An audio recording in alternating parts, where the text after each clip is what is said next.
Hello, and welcome to a reading of The Adventure of the Cheap Flat by Agatha Christie, originally published in 1923 in the magazine The Sketch and part of Poirot Investigates. So far, in the cases which I have recorded, Poirot's investigations have started from the central fact, whether murder or robbery, and have proceeded from thence by a process of logical deduction to the final triumphant unraveling. In the events I am now about to chronicle, a remarkable chain of circumstances led from the apparently trivial incidents which first attracted Poirot's attention to the sinister happenings which completed a most unusual case. I had been spending the evening with an old friend of mine, Gerald Parker. There had been, perhaps, about half a dozen people there besides my host and myself, and the talk fell, as it was bound to do sooner or later, wherever Parker found himself, on the subject of house hunting in London. Houses and flats were Parker's special hobby. Since the end of the war, he had occupied at least half a dozen different flats or maisonettes. No sooner was he settled anywhere than he would light unexpectedly upon a new find, and would forthwith depart, bag and baggage. His moves were nearly always accomplished at a slight and pecuniary gain, for he had a shrewd business head, but it was sheer love of the sport that actuated him, and not a desire to make money at it. We listened to Parker for some time with the respect of the novice for the expert. Then it was our turn, and a perfect babel of tongues was let loose. Finally, the floor was left to Mrs. Robinson, a charming little bride who was there with her husband. I had never met them before, as Robinson was only a recent acquaintance of Parker's. "Talking of flats," she said, "have you heard of our piece of luck, Mr. Parker? We've got a flat, at last, in Montague Mansions." "Well," said Parker, "I have always said there were plenty of flats. At a price." "Yes, but this isn't at a price. It's dirt cheap. £80 a year." "But Montague Mansions is just off Knightsbridge, isn't it? Big, handsome building? Or you're talking of a poor relation of the same name stuck in the slums somewhere?" "No, it's the Knightsbridge one. That's what makes it so wonderful." "Wonderful is the word. It's a blinking miracle. There must be a catch somewhere. Big premium, I suppose?" "No premium." "Oh, hold my head, somebody," groaned Parker. "But we've got to buy the furniture," continued Mrs. Robinson. "Ah," Parker bristled up, "I knew there was a catch. For £50, and it's beautifully furnished." "I give up," said Parker. "The present occupants must be lunatics with a taste for philanthropy." Miss Robinson was looking a little troubled. A little pucker appeared between her dainty brows. "It is queer, isn't it? You don't think that the place is haunted?" "Never heard of a haunted flat," declared Parker decisively. "No," Mrs. Robinson appeared far from convinced, "but there were several things about it that struck me as, queer." "For instance?" I suggested. "Ah," said Parker, "our criminal expert's attention is aroused. Unburden yourself to him, Mrs. Robinson. Hastings is a great unraveler of mysteries." I laughed, embarrassed, but not wholly displeased with the role thrust upon me. "Oh, not really queer, Captain Hastings. But when we went to the agents, Stonser and Paul, we hadn't tried them before because they only have the expensive Mayfair flats. But we thought at the rate it would do no harm.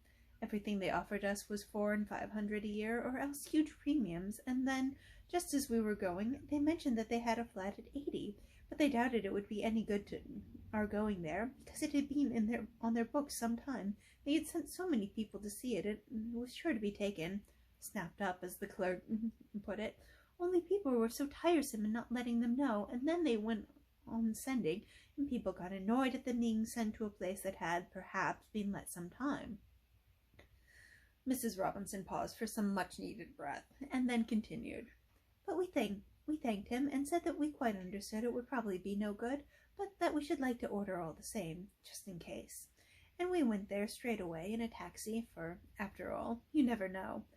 No, number 4 was on the second floor, and just as we were waiting for the lift, Elsie Ferguson, she's a friend of mine and Captain Hastings, and they were looking for a flat too, came hurrying down the stairs. 'Ahead of you for once, my dear,' she said, 'but it's no good. They've already let.' That seemed to finish it, but, well, as John said, the place was very cheap. We could afford to give more, and perhaps if we offered a premium, a horrid thing to do, of course, and I feel quite ashamed of telling you, but you know what flat hunting is." I assured her that I was well aware that in the struggle for house and room the baser side of human nature frequently triumphed over the higher, and that the well-known rule of dog-eat-dog always applied. So we went up, and would you believe it, the flat wasn't let at all. We were shown over it by the maid, and then we saw the mistress, and the thing was settled then and there. Immediate possession and £50 for the furniture. We signed the agreements next day, and we are to move in tomorrow. Mrs. Robinson paused triumphantly. And what of Mrs. Ferguson? Asked Parker. Let's have your deduction, Hastings. Obvious, my dear Watson, I quoted lightly. She went to the wrong flat. Oh, Captain Hastings, how clever of you, cried Mrs. Robinson admiringly. I rather wish Poirot had been there. Sometimes I have the feeling he rather underestimates my capabilities. The whole thing was rather amusing, and I propounded the thing as a mock problem to Poirot on the following morning. He seemed interested, and questioned me rather narrowly as to the rents of flats in various localities. A curious story, he said thoughtfully. Excuse me, Hastings, I must take a short stroll. When he returned, about an hour later, his eyes were gleaming with a peculiar excitement. He laid his stick on the table, and brushed the nap of his hat with his usual tender care before he spoke. It is well, mon ami, that we have no affairs of moment on hand. We can devote ourselves wholly to the present investigation. What investigation are you talking about? The remarkable cheapness of your friend Mrs. Robinson's new flat. Poirot, you are not serious. I am most serious. Figure to yourself, my friend, that the real rent of those flats is £350. I have just ascertained that from the landlord's agents, and yet this particular flat is being sublet at £80. Why? There must be something wrong with it. Perhaps it is haunted, as Mrs. Robinson suggested. Poirot shook his head in a dissatisfied manner. Then again, how curious it is that her friend tells her the flat is let, and when she goes up, behold, it is not so at all. But surely you agree with me that the other woman must have gone to the wrong flat. That is the only possible solution. You may or may not be right at this point, Hastings. The fact still remains that numerous other applicants were sent to see it, and yet, in spite of its remarkable cheapness, it was still in the market when Mrs. Robinson arrived. That shows there must be something wrong about it. Mrs. Robinson did not seem to notice anything amiss. Very curious, is it not? Did she impress you as being a truthful woman, Hastings? She was a delightful creature. Évidemment, since she renders you incapable of replying to my question. Describe her to me, then. Well, she's tall and fair. Her hair is a really beautiful shade of auburn. Oh, as you have a penchant for auburn hair, murmured Poirot. But continue. Blue eyes and a very nice complexion, and, well, that's all, I think, I concluded lamely. And her husband? Oh, he's quite a nice fellow. Nothing startling. Dark or fair? I don't know. Betwixt and between. Just an ordinary sort of face. Poirot nodded. Yes, there are hundreds of these average men, and anyway, you bring more sympathy and appreciation to your description of women. Do you know anything about these people? Does Parker know them well? They are just recent acquaintances, I believe. But surely, Poirot, you don't think for an instant. Poirot raised his hand. Tout doucement, mon ami. Have I said that I think anything? All I say, it is a curious story, and there is nothing to throw light upon it, except perhaps the lady's name, eh, Hastings? Her name is Stella, I said stiffly. But I don't see. Poirot interrupted me with a tremendous chuckle. Something seemed to be amusing him vastly. And Stella means star, does it not? Famous. What on earth? And stars give light. Voila! Calm yourself, Hastings. Do not put on an air of injured dignity. Come, we will go to Montague Mansions and make a few inquiries. I accompanied him, nothing loath. The mansions were a handsome block of buildings in excellent repair. A uniformed porter was sunning himself on the threshold, and it was to him that Poirot addressed himself. Pardon, but would you tell me if a Mr. and Mrs. Robinson reside here? The porter was a man of few words, and apparently of a sour or suspicious disposition. He hardly looked at us and grunted out, "Number 4, second floor." I thank you. Can you tell me how long they have been here? 6 months. I started forward in amazement, conscious as I did so of Poirot's malicious grin. Impossible, I cried. You must be making a mistake. 6 months. Are you sure? The lady, I mean, is tall and fair with reddish gold hair and... That's her, said the porter. Come in the Michaelmas porter, they did, just 6 months ago. He appeared to lose all interest in us, and retreated slowly up the hall. I followed Poirot inside. Eh bien, Hastings, my friend demanded slyly, Are you so sure now that the delightful women always speak the truth? I did not reply. Poirot had steered his way into Brompton Road before I asked him what he was going to do and where we were going. To the house agent's, Hastings. I have a great desire to have a flat in Montague Mansions. If I am not mistaken, several interesting facts will take place there before long. We were fortunate in our quest. Number 8, on the 4th floor, was to be let furnished at 10 guineas a week. Poirot promptly took it for a month. Outside in the street again, he silenced my protests. But I make money nowadays. Why should I not indulge a whim?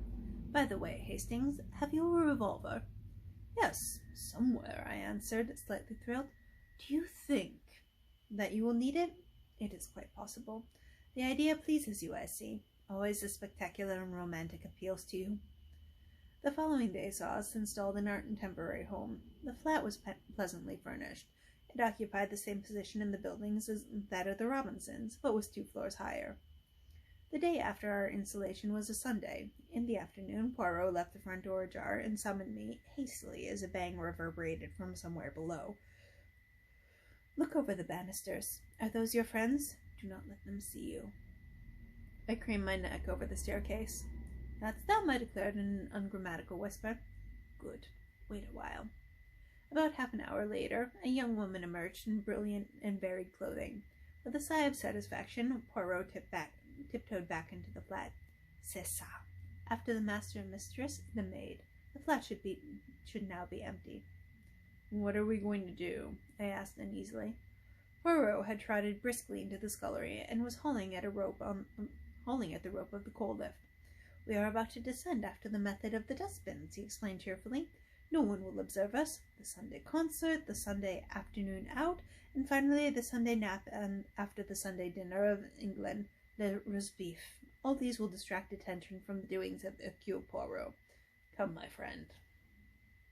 He stepped into the rough wooden contrivance, and I followed him gingerly.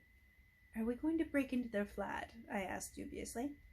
Poirot's answer was not too reassuring. Not precisely today, he replied. Pulling on the rope, we descended slowly till we reached the 2nd floor. Poirot uttered an exclamation of satisfaction as he perceived that the wooden door on the scullery was open. You observe? Never do they bolt these doors in the daytime, and yet anyone could mount or descend as we have done. At night, yes, though not always then, and it is against that we are going to make provision. He had drawn some tools from his pocket as he spoke, and at once set deftly to work, his object being to arrange the bolt so that it could be pulled back from the lift. The operation was only occupying about 3 minutes. Then Poirot returned the tools to his pocket, and we ascended once more to our domain. On Monday, Poirot was out all day, but when he returned in the evening, he flung himself into the chair with a sigh of satisfaction. Hastings, shall I recount to you a little history, a story after your own heart, and which will remind you of your favorite cinema? Go ahead, I laughed. I presume that it is a true story, not one of your efforts of fancy. It is true enough. Inspector Japp of Scotland Yard will vouch for its accuracy, since it was through his kind offices that it came to my ears. Listen, Hastings.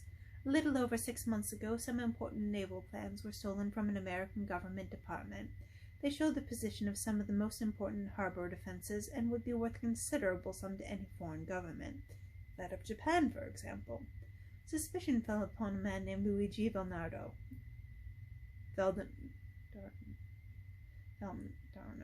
an Italian by birth, who was employed in a minor capacity in the department and who was missing at the same time as the papers. Whether Luigi Valnardo was the thief or not, he was found 2 days later on the east side of New York, shot dead. The papers were not on him. Now, for some time past, Luigi Valnardo had been going about with a Miss Elsa Hart, a young concert singer who recently appeared and who lived with a brother in an apartment in Washington. Nothing was known of the antecedents of Miss Elsa Hart, and she disappeared suddenly about the time of Valnardo's death. There are reasons for believing she was in reality an accomplished international spy who has done much nefarious work under various aliases. The American Secret Service, while doing their best to trace her, also kept an eye upon certain insignificant Japanese gentlemen living in Washington. They felt pretty certain that, when Elsa Hart had covered her tracks sufficiently, she would approach the gentleman in question. One of them left suddenly for England a fortnight ago. On the face of it, therefore, it would seem that Elsa Hart is in England. Poirot paused, and then added softly, "The official description of Elsa Hart is height 5'7", eyes blue, hair auburn, fair complexion, nose straight, no special distinguishing marks." "Mrs. Robinson!" I gasped. "Well, there is a chance of it anyhow," amended Poirot. "Also, I learned that a swarthy man, a foreigner of some kind, was inquiring about the occupants of number 4 only this morning. Therefore, mon ami, I fear that you must forswear your beauty sleep tonight, and join me in my all-night vigil in the flat below, armed with that excellent revolver of yours. Bien entendu." "Rather!" I cried with enthusiasm. "When shall we start?" "The hour of midnight is both solemn and suitable, I fancy. Nothing is likely to occur before then."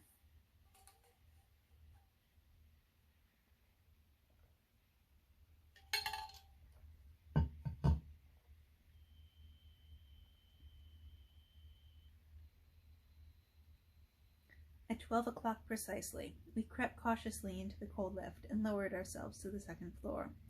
Under Poirot's manipulation, the wooden door quickly swung inwards, and we climbed into the flat. From the scullery, we passed into the kitchen, where we established ourselves comfortably in 2 chairs with the door into the hall ajar. "Now we have but to wait," said Poirot contentedly, closing his eyes. To me, the waiting appeared endless. I was terrified of going to sleep. Just when it seemed to me that I had been there about 8 hours, and had, as I found out afterwards, in reality been exactly 1 hour and 20 minutes, a faint scratching sound came to my ears. Poirot's hand touched mine. I rose, and together we moved carefully in the direction of the hall. The noise came from there. Poirot placed his lips to my ear. "Outside the front door.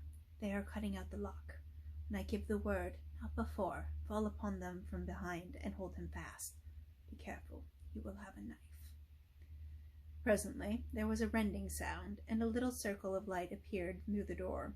It was extinguished immediately, and then the door was slowly opened. Poirot and I flattened ourselves against the wall. I heard a man's breathing as he passed us.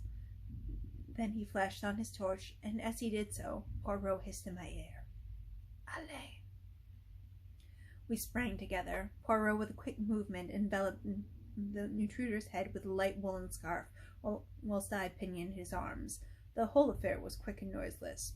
I twisted a dagger from his hand, and as Poirot brought down the scarf from his eyes, whilst keeping it wound tightly round his mouth, I jerked out my revolver where he could see it and understand that resistance was useless.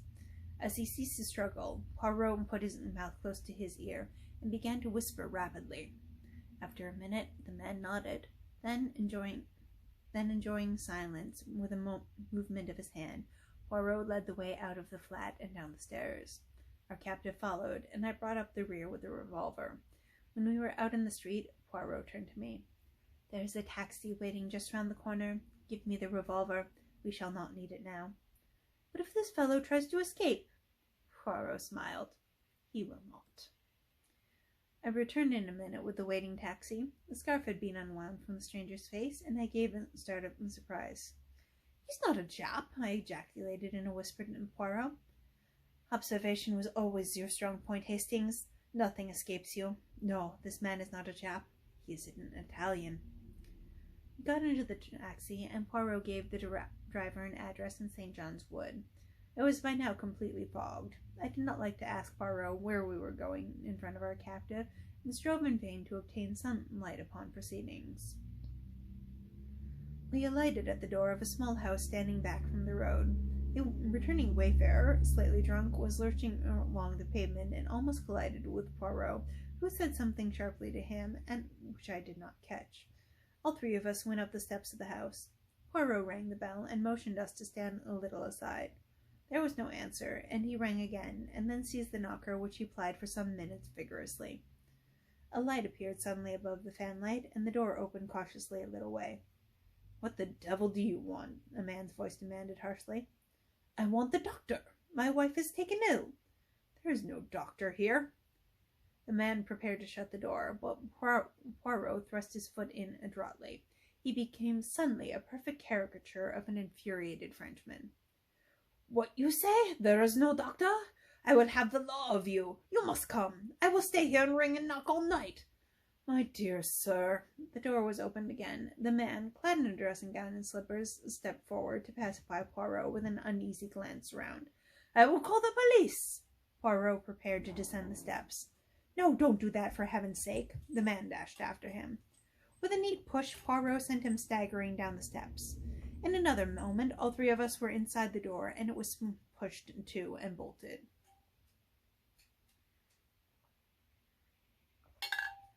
Don't mind my cat. He found a squirrel. That is not part of the book. Quick, in here. Poirot led the way into the nearest room, switching on the light as he did so. And you, behind the curtain. Si, signor, said the Italian, and slid rapidly behind the full folds of rose-colored velvet which draped the embrasure of the window. Not a minute too soon. Just as he disappeared from view, a woman rushed into the room. She was tall, with reddish hair, and held a scarlet kimono round her slender form. "Where's my husband?" she cried, with a quick, frightened glance. "Who are you?" Poirot stepped forward with a bow. "It is to be hoped your husband will not suffer from a chill. I observed that he had slippers on his feet, and that his dressing gown was a warm one."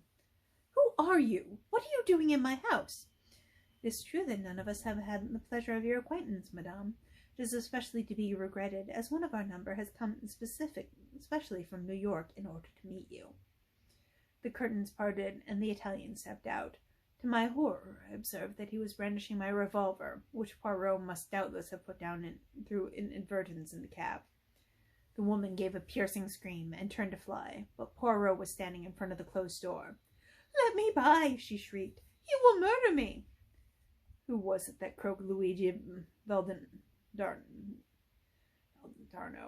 asked the Italian hoarsely, brandishing the weapon and sweeping each one of us with it.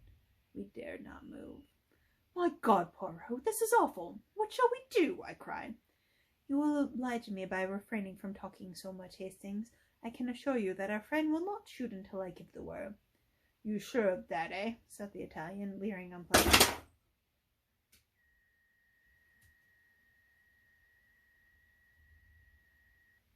Cats. "You sure of that, eh?" said the Italian, leering unpleasantly. It was more than I was, but the woman turned to Poirot like a flash. "What is it that you want?" Poirot bowed. "I do not think it necessary to insult Miss Elsa Hart's intelligence by telling her." With a swift movement, the woman snatched up a big black velvet cat, which served as a cover for the telephone. "They are stitched in the lining of that." "Clever," murmured Poirot appreciatively. He stood aside from the door. "Good evening, madame. I will detain your friend from New York whilst you make your getaway." "What a fool!" roared the big Italian, and raised a revolver he fired point-blank at the woman's retreating figure just as I flung myself upon him. But the weapon merely clicked harmlessly, and Poirot's voice rose in mild reproof. "Never will you trust your old friend Hastings. I do not care for my friends to carry loaded pistols about with them, and never would I permit a mere acquaintance to do so. No, no, mon ami." This to the Italian, who was swearing hoarsely. Poirot continued to address him in a tone of mild reproof. "See now what I have done for you. I have saved you from being hanged, and do not think that our beautiful lady will escape. No, no, the house is watched, back and front. Straight into the arms of the police they will go. Is not that a beautiful and consoling thought? Yes, you may leave the room now, but be careful, be very careful. He is gone." And my friend Hastings looked at me with eyes of reproach. But it is all so simple. It was clear from the very first that out of several hundred, probably, applicants for number 4 Montague Mansions, only the Robinsons were considered suitable. Why? What was there that singled them out from the rest at practically a glance? Their appearance? Possibly, but it was not so unusual. Their name, then. "But there's nothing unusual about the name Robinson," I cried. "It's quite a common name."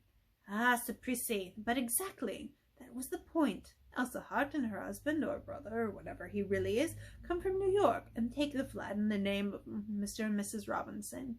Suddenly they learn that one of the secret societies, the Mafia or the Camorra, to which doubtless Luigi Valdendarno belonged, is on their track. What do? They hit on a scheme of transparent simplicity. Evidently, they know their pursuers were not personally acquainted with either of them. What then can be simpler? They offer the flat at an absurdly low rental. Of the thousands of young couples in London looking for flats, there cannot fail to be several Robinsons. It is only a matter of waiting. If you will look at the name of Robinson in the telephone directory, you will realize that a fair-haired Mrs. Robinson was pretty sure to come along sooner or later. Then what will happen? The avenger arrives. He knows the name. He knows the address. He strikes. All is over. Vengeance is satisfied, and Miss Elsa Hart has escaped by the skin of her teeth once more. By the way, Hastings, you must present me to the real Mrs. Robinson, that delightful and truthful creature. What will they think when they find that their flat has been broken into? We must hurry back. Ah, that sounds like Jap and his friends arriving. A mighty tattoo sounded on the door. How do you know this address? I asked as I followed Poirot out into the hall. Oh, of course, you had the first Mrs. Robinson followed when she left the other flat. À la bonne heure, Hastings. You use your grey cells at last. Now, for a little surprise for Jap. Softly unbolting the door, he stuck the cat's head round the edge and ejaculated a piercing meow. The Scotland Yard inspector, who was standing outside with another man, jumped in spite of himself.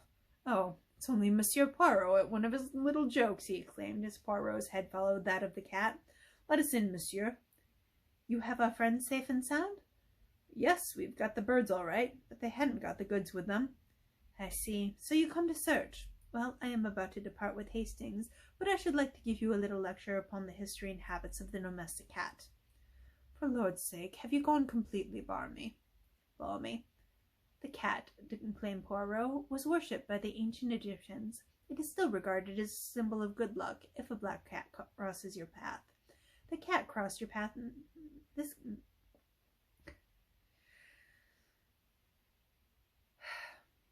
cat crossed your path tonight, Jap. To speak of the interior of any animal or any person is not, I know, considered polite in England, but the interior of this cat is perfectly delicate. I refer to the lining. With a sudden grunt, the second man seized the cat from Poirot's hand. Oh, I forgot to introduce you, said Jap. Mr. Poirot, this is Mr. Burt of the United States Secret Service. The American's trained fingers had felt what he was looking for. He held out his hand, and for a moment speech failed him. Then he rose to the occasion. Pleased to meet you, said Mr. Burt.